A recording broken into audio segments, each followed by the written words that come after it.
하나님이 살아계심을 어떻게 알 수 있는가? 이사야 41장의 말씀을 가지고 생각해 보도록 하겠습니다. 얼마 전에 중고등부를 졸업한 청년과 이야기를 나눈 적이 있습니다. 그래서 이런저런 이야기를 나누다가 요즘에 신앙생활을 어떻게 하는지 물어보았습니다. 그러니까 그 청년이 하는 말이 하나님께서 자기의 기도를 이제는 잘 들어주시지 않는다고, 그래서 하나님이 정말 계신가 의심을 하게 되었다고, 그래서 교회를出석하지 않은 지 오래되었다고 말하였습니다. 그 친구가 중고등부 다닐 때는 교회 일도 열심히 하고 성실하였던 친구였습니다. 그런데 졸업하고 또 직장 생활을 하게 되면서 하나님에 대해서 회의를 하고 의심을 하게 되었습니다. 여러분은 하나님이 살아계심을 어떻게 확증하십니까?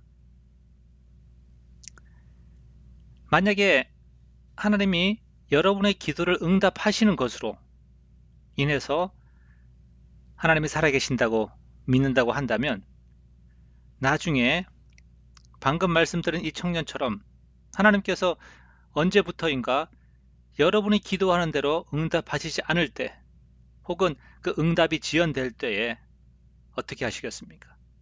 여전히 하나님을 신뢰하시겠습니까? 하나님이 살아계시다는 것을 우리가 정말로 확증할 수가 있습니까?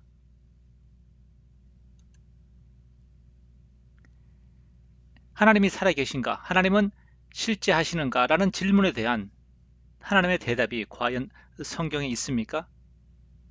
네. 오늘 이사야서 41장을 말씀을 통하여서 찾아보기를 원합니다.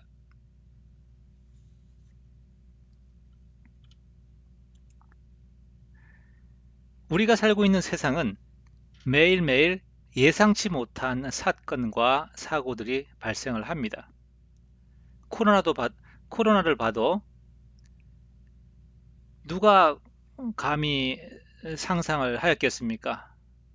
이렇게 코로나 바이러스가 온 세상을 덮쳐서 이렇게 모든 생활 방면에 영향을 주고 경제와 모든 것을 마비시킬 줄 누가 상상을 하였겠습니까? 그리고 또 이것이 1년 이상 이렇게 갈 줄 몰랐을 것입니다. 이러한 예상치 못한 상황이 발생할 때 사람들은 당황하게 되고 어찌할 줄 몰라서 여러 가지 해결책을 찾곤 합니다. 더 많은 돈을 저축함으로써 장래의 불확실성을 대비하기도 하고요. 혹은 좀 더 안정된 직업이 무엇인가 고민을 하기도 합니다. 이런 모든 우리의 수고와 또 몸부림치는 것들이 때로는 주님께로부터 우리를 멀어지게 만드는 것이 되기도 합니다. 이렇게 우리는 참으로 온전히 주님만을 바라보고 살기에는 어찌 보면 너무나도 혼란스럽고 예측할 수 없는 그러한 시대에 살고 있는지 모르겠습니다. 그러나 이것이 21세기 오늘날만의 상황은 아닌 것입니다. 오랜 옛날 이스라엘이 남유다와 북이스라엘로 나눠져 있을 때, 그리고 남유다가 그 팔레스타인 땅에서 작은 나라로서 겨우 명맥을 유지하고 있을 때에, 그때에도 국제 정세는 상당히 불안정하였습니다. 때마침 그때 바벨론이라는 신흥 강대국이 일어나서 주위의 모든 나라들을 점령하고 있던 시기였습니다. 모든 나라들이 너무나 공포에 떨었으며 서로 바벨론을 대항하기 위해서 동맹을 맺기도 하고, 혹은 그들이 생각하는 신, 우상들을 섬겼던 것입니다.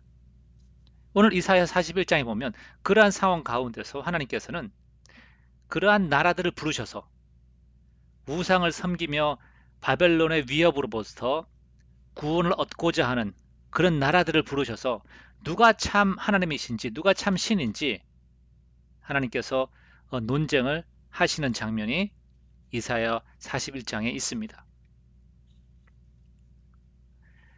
이렇게 말하죠. 누가 동방에서 사람을 일깨워서 공의로 그를 불러 자기 발 앞에 이르게 하였느냐. 여기서 사람이라는 표현, 바벨론 왕으로 생각하시면 되겠습니다. 누가 동방에서 한 나라의 왕을 세워서 자기 발 앞에, 하나님 앞에서 섬기도록 하였느냐. 그래서 열국을 그 바벨론의 왕 앞에 넘겨주며 그가 왕들을 다스리게 하되 그들이 그 바벨론의 칼에 티끌 같게 그의 활에 불리는 촉에 같게 하매. 4절, 이 일을 누가 행하였느냐, 누가 이루었느냐, 누가 처음부터 만대를 불러내었느냐. 네, 만대를 불러내었다는 말은 인간의 역사를 볼 때 바벨론뿐만 아니라 바벨론 이후에 페르시아 제국, 그리고 어, 알렉산더 제국, 마케도니아라는 나라, 그 다음에 로마, 오늘날에는 미 합중국에 이르기까지 큰 나라들을 누가 과연 불러서 그 나라들을 사용하고 또 역사 속으로 사라지도록 하였느냐. 41절 말씀 계속합니다. 나 여호와라. 처음에도 나요. 나중에 있을 자에게도 내가 곧 그니라. 인간 역사의 처음부터 끝까지 다 하나님께서 주관하신다는 말씀을 하고 있는 것입니다. 그러나 이 세상은 모든 것을 주관하시는 분이 하나님이시라는 사실을 모르죠. 하나님은 보이지 않기 때문에. 그래서 그들의 자신들의 어떤 해결책들을 강구합니다. 코로나가 왔을 때 혹은 또 요즘에 기후변화 상당히 큰 이슈죠. 이런 것들에 대해서 염려하고 또 해결책을 찾기 위해서 노력을 합니다. 물론 해결책을 찾기 위해 노력을 해야 되죠. 그러나 그 모든 것들 뒤에는 하나님께서 모든 것들을 통치하고 계신다는 사실을 잊지 말아야 하는 것입니다. 자, 다시 성경 이야기로 돌아가서요.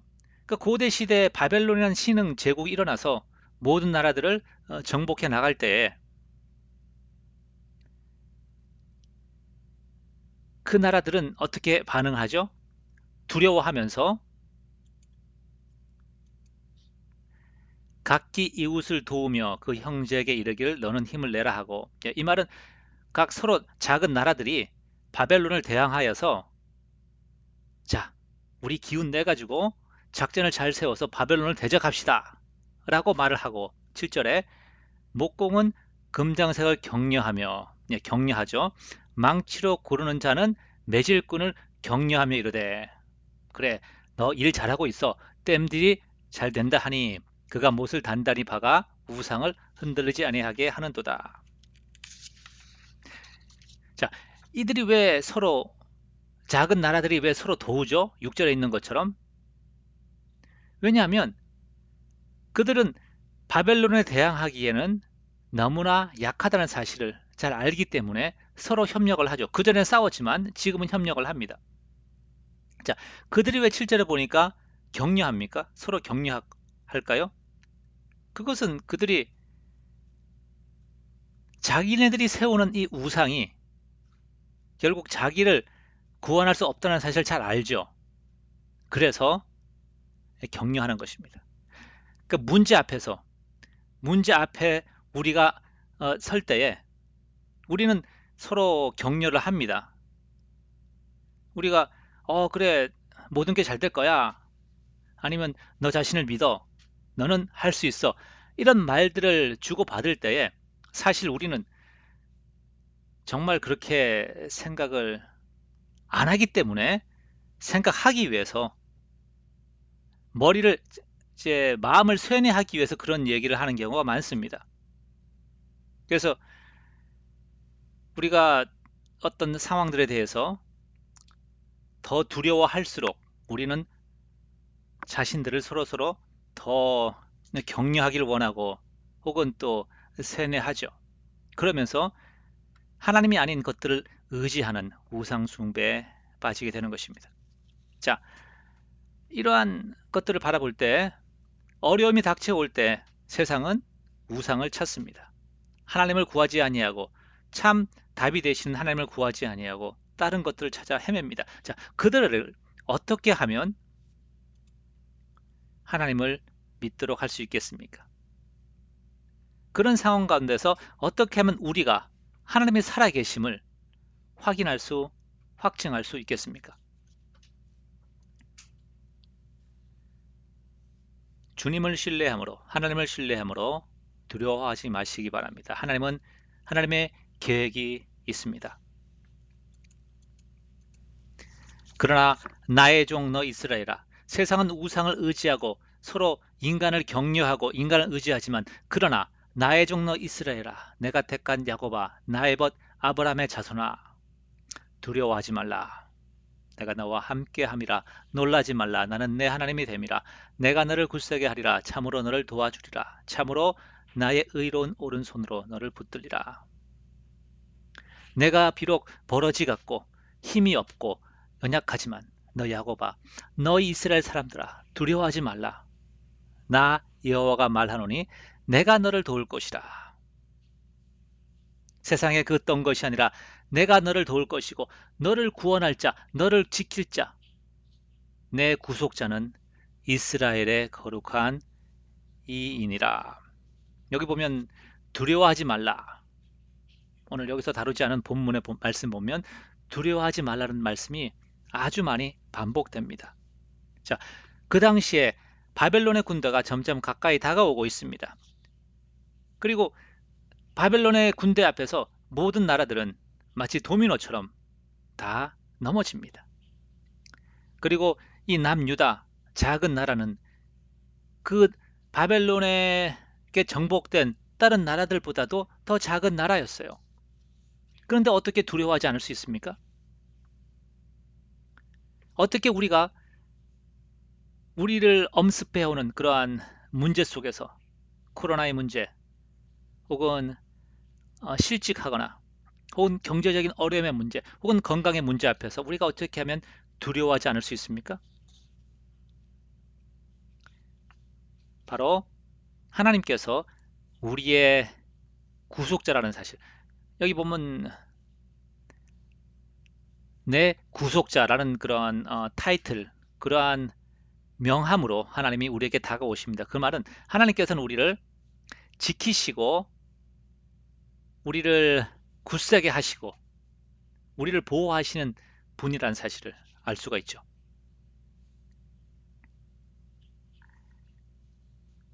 때로는 우리 삶 가운데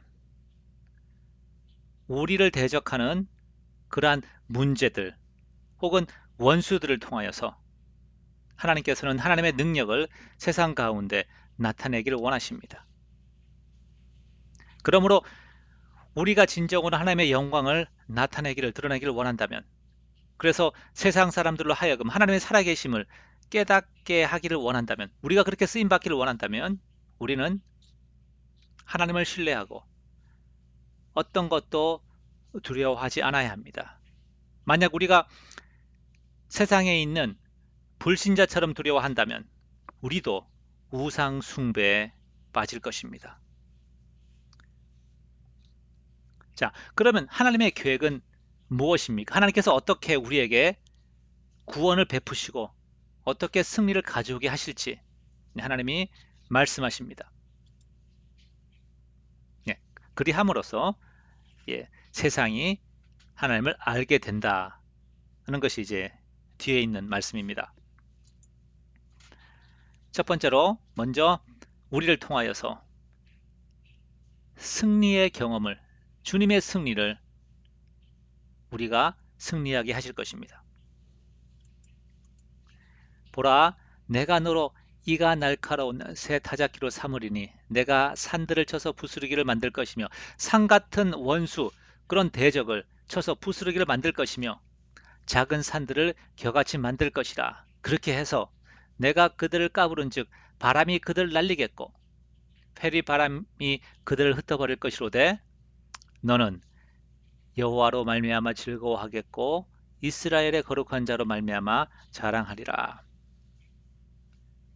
이렇게 그리스도 안에서 우리가 승리를 경험하게 될 때 우리는 그리스도로 인해서 주님으로 인해서 기뻐하게 되고 또 주님을 자랑하게 되는 것입니다.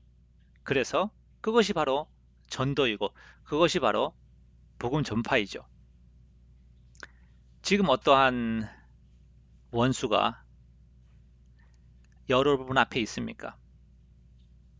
재정적인 문제입니까? 건강의 문제입니까? 아니면 죄와의 싸움입니까? 두려워하지 마시고 주님의 승리를 기다리시기 바랍니다.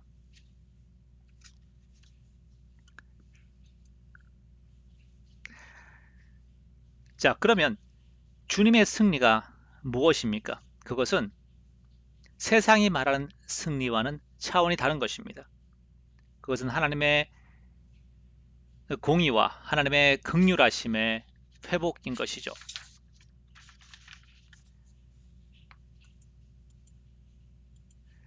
이 17절부터 20절의 말씀은 우리에게 주시는 그 승리, 주님 안에서 우리가 누린 그 승리가 가져오게 될 세상에 미치게 될 그 영향에 대해서 말하고 있습니다. 가련하고 가난한 자가 물을 구하되 물이 없어서 갈증으로 그들의 혀가 마를 때에 나 여호와가 그들에게 응답하겠고 나 이스라엘 하나님이 그들을 버리지 아니할 것이라. 내가 헐벗은 산에 강을 내며 골짜기 가운데 샘이 나게 하며 광야가 못이 되게 하며 마른 땅이 샘 근원이 되게 할 것이며 무리가 세상이 이것을 보고 여호와의 손이 지은 바요 이스라엘의 거룩한 이가 이렇게 하셨다는 것을 이것을 창조하신 바인 줄 알게 알며 함께 헤아리며 깨달으리라. 그들이 하나님의 하신 일에 이제 관심을 기울이고 여러분이 전하는 그 복음에 마음을 열 것입니다. 이렇게 해석할 수가 있겠죠. 바벨론은 그 고대 시대의 가장 그런 잔혹한 그런 제국이었습니다. 그들은 그들을 대항하는 자들에게 무자비하게 응징하였습니다. 임신한 여인의 배를 갈랐으며 아이들을 바위에 쳐서 죽였습니다. 그리고 또 바벨론의 법 자체가 상당히 잔인하였습니다.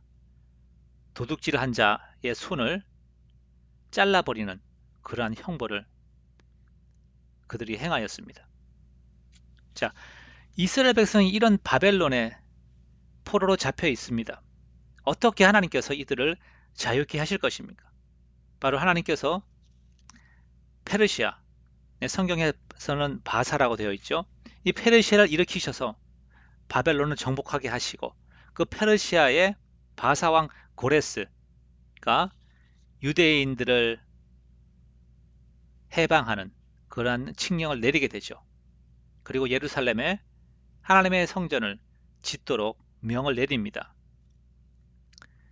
사실 이제 고레스가 왜 이렇게 했는지 또 고레스가 유대인 포로들을 이제 고국으로 돌아가게 할 때 유대인만 그렇게 한 것인지 아니면 다른 민족들도 해방시켜 주었는지는 많은 논쟁이 있습니다. 그런데 성경은 이렇게 말하고 있습니다. 주 여호와가 바사왕 고레스를 감동하여서 이렇게 하였다라고 에스라서에서는 기록하고 있죠. 세상이 이러한 것을 바라볼 때 하나님께서 어떻게 그의 백성을 포로 생활에서 해방시키시는지, 그래서 어떻게 평화와 공의가 그 땅에 다시 회복되게 하시는지, 그것을 볼 때에 세상은 하나님께 관심을 두게 된다는 것이죠. 하나님의 승리는 바로 폭력이나 혹은 어, 어떤 세상의 강압적인 방법의 힘에 의한 그러한 승리가 아닙니다. 죽음을 뛰어넘는, 사실은 그 힘이 가장 큰 힘이죠. 예, 부활의 죽음을 이기는 능력. 바로 이러한 그 하나님의 능력을 나타내심으로써 하나님께서는 세상에게 그 말씀을, 복음을 전파하시는 것입니다. 자, 우리가 이것을 볼 때 친구에게 복음을 전하고 혹은 가족에게 복음을 전할 때 우리의 어떠한 어, 설득이나 혹은 때로는 우리가 강요하기도 하죠. 너 이거 믿어야 돼. 뭐 이렇게 이제 좀 반강제로 믿음을 짜내기도 합니다. 그런데 그렇게 해서 그 친구와 혹은 가족이, 불신자가 주님께 복음에 관심을 두는 건 아닙니다. 바로 주님으로 말미암는 승리, 죄와 사망에 대한 그 승리가 우리의 삶에 나타나게 될 때에 세상은 우리의 메시지에 관심을 가진다는 것입니다. 주님의 승리가 무엇입니까? 네, 그것은 폭력이나 혹은 강요에 의한 것이 아닙니다. 그것은 바로 주님의 죽으심에 의해서 죽음에 대한, 죄에 대한 승리인 것입니다. 그리고 그러한 승리의 열매가 바로 공의와 또 긍휼하심이죠. 신약에서는 그러한 승리가 성령의 9가지 열매로 나타난 것입니다.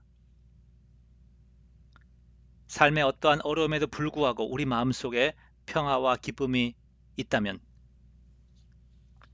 세상에서의 어떠한 협박이나 난관에도 불구하고 우리가 믿음을 지키고 있다면, 어떠한 어려움에도 불구하고 우리가 주님의 부르심에, 그 사명에 충성되게 감당하고 있다면, 바로 그러한 삶이 주 그리스도 안에서의 승리인 것입니다. 그때의 세상은 우리가 그리스도 안에 속하였다는 사실을 알게 될 것입니다. 사람들은 흔히 생각하기를 그들의 소망이나 그들이 바라는 것이 이루어지면 신이 존재한다고 생각을 합니다. 만약에 여러분이 그러한 생각을 가지고 있다고 한다면 여러분은 아마 그분이 하나님이든 아니든 어떤 신이든 상관없이 여러분의 기도가 응답해주는 그 신이 하나님이라고 믿을 것입니다. 얼마나 어리석은지 모르겠습니다. 우리의 바람이 이루어졌을 때 그것이 우연의 일치가 아니라는 사실을 어떻게 보장하겠습니까? 자, 오늘 이제 41장 21절부터 29절의 말씀을 통하여서 하나님께서 어떻게 하나님의 살아계심을 우상들과 우상을 숭배하는 자들에게 논증하시는지, 어떻게 설득하시는지 그것을 한번 들어보기를 원합니다. 하나님께서 우상들에게 이렇게 말씀하십니다. 보라, 너희는 아무것도 아니며 너희는 허망하며 너희를 택한 자는 가증하니라. 우상은 아무것도 아니라는 사실을, 아무것도 못한다는 사실을 말씀하시면서 이제 이어지는 구절에서 하나님께서 무엇을 하셨는지를 말씀하시는 것입니다. 내가 한 사람을 일으켜 북방에서 오게 하며, 예, 바사왕 고레스를 말합니다. 내 이름을 부르는 자를 해돋는 곳에서 오게 하였나니, 예, 고레스입니다. 그가 이르러 고관들을 석회같이, 토기장이가 진흙을 밟음같이 하리니, 예, 왕들을 마치 진흙을 밟음같이 다 이길 것이라, 정복할 것이라, 이렇게 말하고 있죠. 말씀하시죠. 그런데 이러한 일을 누가 예상을 하고 말하였느냐? 26절에 누가 처음부터 이 일을 알게 하여 우리가 알았느냐? 누가 이전부터 알게 하여 우리가 옳다고 그래, 그 예언의 말씀이 옳다라고 말하게 하였느냐? 알게 하는 자도 없고 들여주는 자도 없고 너희 말을 듣는 자도 없도다. 어떠한 신도 이 페르시아 바사의 일어남, 그 바사가 바벨론을 멸망시킬 것이라는 것에 대해서 어느 신도 어느 선지자도 어느 우상의 선지자도 말한 적이 없다는 사실을 말하고 있죠. 그러면서 27절에 내가 비로소 시온에게 너희는 이제 그들을 보라 하였노라. 내가 기쁜 소식을 전할 자를 예루살렘에 주리라. 그러니까 하나님께서 이 바사왕 고레스에 대한 일을 유다, 예루살렘에 말씀해 주시고 그들을 통하여서 세상 가운데 알게 하셨다라고 말씀합니다. 그러니까 이것을 통하여서 우리가 결론 내릴 수 있는 것이 무엇이죠? 하나님께서는 미래에 어떤 일을 일어날 것인가 말씀하시고 그것을 성취하심으로써 하나님이 살아계시다는 사실을 세상 가운데 스스로 증명하신다는 것입니다. 그래서 여러분께서 혹시 하나님의 살아계심을 기도를 응답하시는 것으로 인해서 하나님의 살아계심을 믿었다고 한다면 이제는 한 발자국 더 나아가서 하나님의 우리의 기도의 성취가 아닌 하나님의 말씀이 성취됨으로 인해서 하나님이 살아계심을 확증해야 하는 것입니다. 성경 말씀을 읽고 또 하나님의 그 계획을 더 깊이 알아가시기 바랍니다. 그러면서 하나님의 말씀이 어떻게 이루어져 가는지, 하나님께서 어떻게 그것을 성취해 가시는지 보시기 바랍니다. 그러면 하나님이 살아계시다는 사실을 더더욱 확신하게 될 것입니다. 예전에 제가 성경 말씀 읽을 때 하나님께서는 사랑하는 자에게 아들에게 연단을 주시고 그리고 그 연단을 통하여서 그 믿음이 자라게 하신다는 말씀, 그 말씀이 제 마음에 걸림이 되었습니다. 연단을 아무도 좋아할 사람이 없기 때문이죠. 그런데 이제는 제 삶의 경험을 비춰볼 때 그 말이 정말 진리구나 하는 것을 깨닫게 되는 것이죠. 예전에는 예수님께서 우리와 함께 하신다는 그 약속 사실 의심하였습니다. 그 믿음의 여정에 있어서 어디로 가야 할지 몰랐고 또 내가 가는 이 길이 옳은 길인지 확신할 수가 없을 때가 많았습니다. 그래서 많은 영적인 침체가 반복되었고 그러나 지금은 그 믿음의 여정 길이 그 방향이 선명해졌습니다. 그리고 그 길이 어려움이 있다 하여도 그래도 덜 두려워합니다. 왜냐하면 주님이 함께 하신다는 그 사실을 이제는 조금 더 확신할 수 있기 때문이죠. 그렇습니다. 주님이 하신 모든 약속과 그 말씀, 성경의 모든 말씀은 사실대로 이루어질 것입니다. 그렇기 때문에 하나님은 살아계십니다. 말씀을 정리합니다. 당신은 하나님의 살아계심을 어떻게 스스로 확정하십니까? 또한 여러분의 이웃에게, 전도할 대상에게 하나님의 살아계심을 어떻게 보여줄 수가 있겠습니까? 우리는 이것을 알아야 합니다. 첫 번째 원리로 하나님은 그 말씀의 성취를 통하여서 하나님의 살아계심을 보여주십니다. 이것이 하나님이 당신을 계시하시는 방법인 것입니다. 그러므로 하나님의 하실 일들을 통하여서 그 말씀의 성취를 통하여서 하나님의 그 살아계심을 보이시기 때문에 우리는 두려워하지 말고 하나님께서 우리의 삶 가운데 어떤 일을 행하실지 하나님을 붙들고 의지하셔야 합니다. 그렇게 할 때 주님의 승리가 우리에게 임하게 될 것이고 그것은 죄와 사망에 대한 승리이고 그것은 성령의 9가지 열매로 세상 가운데 나타날 것입니다. 그때 세상은 하나님의 살아계심을 인정하게 될 것입니다.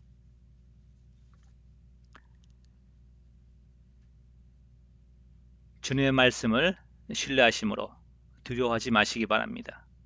그때 여러분과 여러분의 이웃은 하나님의 구원을 보게 될 것입니다. 그것은 바로 그리스도 안에서의 죄와 사망에 대한 승리이고 또한 여러분을 통해서 나타나게 될 예수 그리스도의 형상인 것입니다. 감사합니다.